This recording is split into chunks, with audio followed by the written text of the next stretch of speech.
Good afternoon. This is Mike Layton again, and I'm the owner of Stochastic Marketing. And for first-time listeners, Stochastics works with hundreds of HVAC and plumbing contractors who collectively have sold over $3 billion, and we've analyzed more than 30 million of their customer visits to develop our data and analytics and the Mirror Score report. We make these podcasts available to our customers as just a way to kind of collect and share some real-world knowledge and solutions to the challenges our customers all face day in and day out. But behind all the numbers are people and their wisdom. So today we'd like to talk with Brad McGhee about his experience as a longtime marketing director in what started out originally as a commercial HVAC company. Good afternoon, Brad. Mike, how are you today? Pretty good. Hopefully the hot weather's going to make both of us a little smarter this weekend when it sneaks up close to the 100-degree mark. Just to give everybody a general introduction, Brad McGhee is the marketing manager of LBA Heroes in Kansas City. So in addition to their sizable commercial HVAC and plumbing business, they also operate a residential HVAC and plumbing contracting business. So Brad, in larger contractors like yours that have a person who's dedicated to running all the aspects of the contractor's marketing, there seems to be sort of two career paths that contracting marketing pros like yourself take in this industry. Either they've worked in marketing at an ad agency or marketing in a different industry, and we're kind of expected to, make some marketing magic happen in what's really a kind of a unique industry.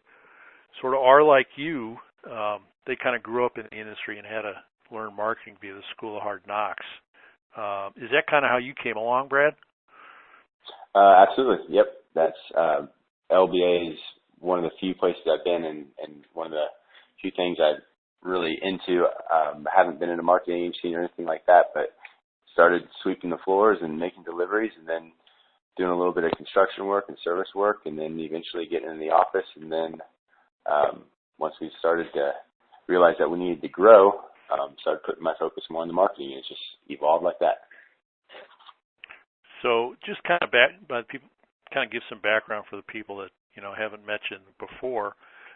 Your dad and his partners basically started LBA from nothing, right? And kind of grew it to a pretty successful contractor by the time you came along, right?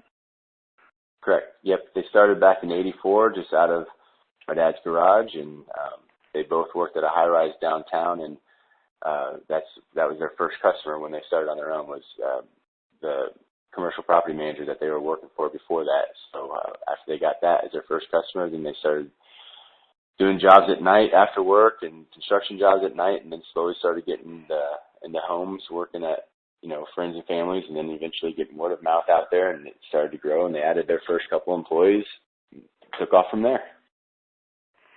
And I've met your dad, and like a whole lot of contractors that we work with, they'll tell you that they're really a technician at heart, Oh, yes. And even though they're really successful, they're often pretty modest. But you don't build a company your size without some natural ability to market themselves, right? Certainly Correct. better than their competitors, wouldn't you agree? Oh, yes. Now think back. You started off sweeping the floors like a lot of people do in family businesses. How long did it take you to kind of start taking over the marketing? How many years did you put in? Probably took about 5 years, actually. Just with working with my dad and his partner, just getting a little bit more involved. Everybody remembers getting involved or, working with the Yellow Pages. That's all it was for a number of years. So I got involved with dealing with the Yellow Page guys at first, and then we slowly started talking about billboards, and I'd just be involved in those conversations.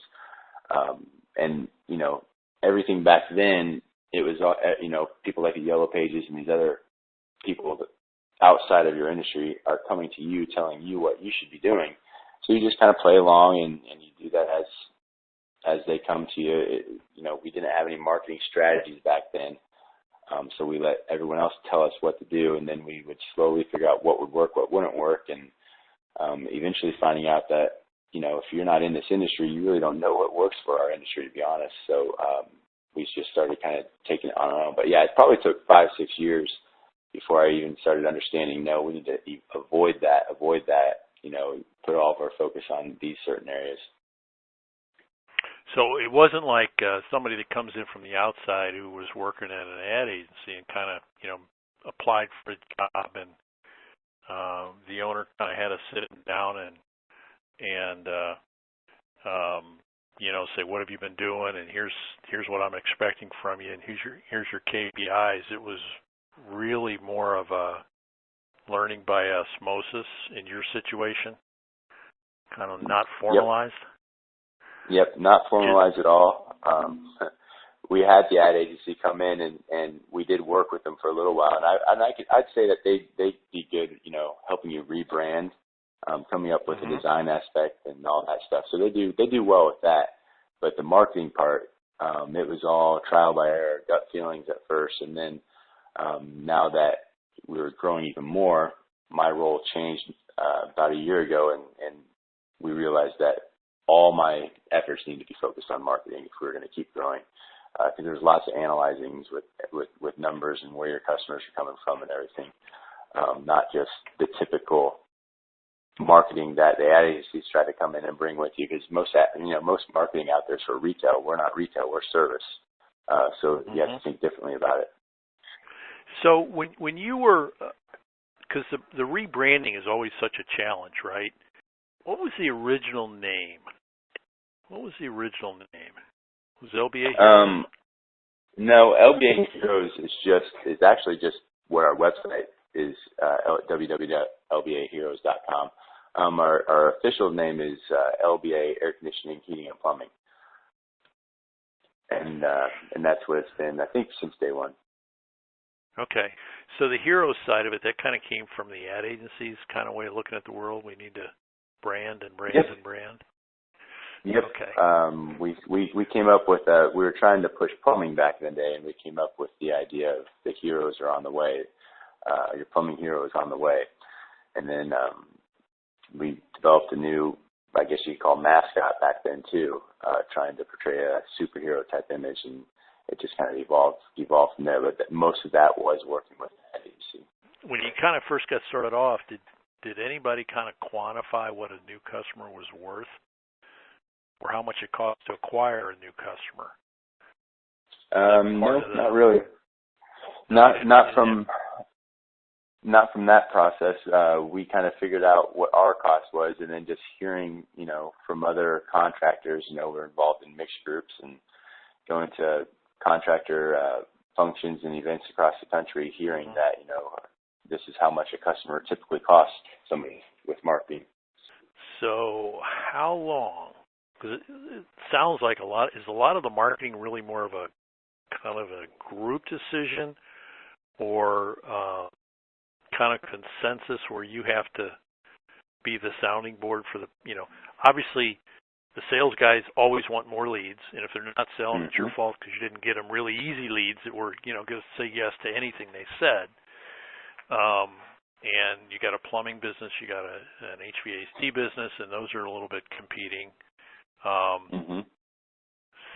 Some contractors have a pretty clean dictatorial decision process, right or wrong, this is what I want, and give it to me. The way you're structured, is it more of a kind of a group decision? How does that work? It used to be a group decision. We would get together and, try to think up what would work the best and decide to move forward with it or not. It was more based on gut feelings. But it's not working like that anymore. Now, to be honest, you kind of got to not use that gut feeling anymore. You actually got to analyze it and figure out what's actually going to get you a good return. Because if you're spending $20,000 on something, sometimes you need to make $200,000 to make up that difference. So lots of people have opinions. especially with a big company like us. I've got people throwing advertising ideas out there all day long. They got this great idea, but again, those are gut feelings. So sometimes it's a little bit difficult. I'm definitely open to ideas, and I listen and get everybody's input, and I share with them too before we put anything out there too. I try to get everybody's feedback of if they think it's nice and if it fits the LBA way and everything like that. But sometimes you just kind of move forward with your decision because you've done the research and this is going to work, and you've seen what does and doesn't work in the past, and you got to stay away from the risky stuff and stay away from the gut feeling stuff anymore. So how long did you have to put in between the sweeping the floor and getting to where you're the one kind of doing the analytics that made the group say, okay, I need to stay out of this? How long did that take you? 10 years? 10 years, yeah. I was out in the field, working in the office, and doing a lot of operations type jobs too. And then finally, after about 10 years, we realized that a marketing position is what we needed to grow at the rate that we wanted to grow. Word of mouth can only get you so far. Word of mouth is a great customer, and lots of companies are built off word of mouth. But after you get a certain size, is how I feel. Once we reach a certain size, we needed more than word of mouth. We needed good marketing results. So, what advice would you give somebody that's coming into a marketing job from outside the HVAC or plumbing industry? I mean, what would you tell somebody who is, maybe if you'd run across someone who was a new marketing director and someone in your mixed group, and they'd had a low-level job at Anheuser-Busch, and they thought they really knew all about marketing. Well, where would you steer them so they don't struggle for a year or two trying to learn what you've learned over 10 years? Gotcha.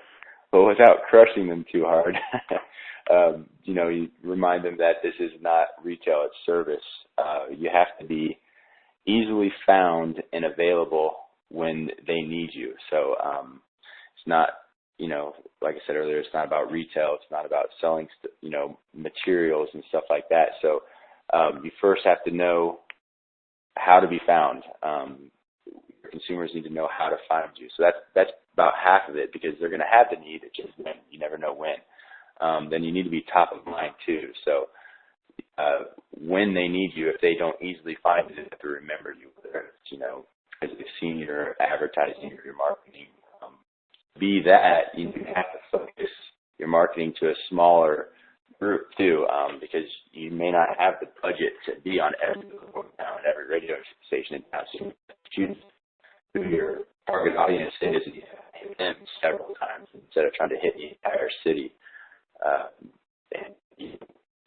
The ad agencies that come in here, impressions is everything to them. They want you in front of as many people as possible, but your budget just can't afford that.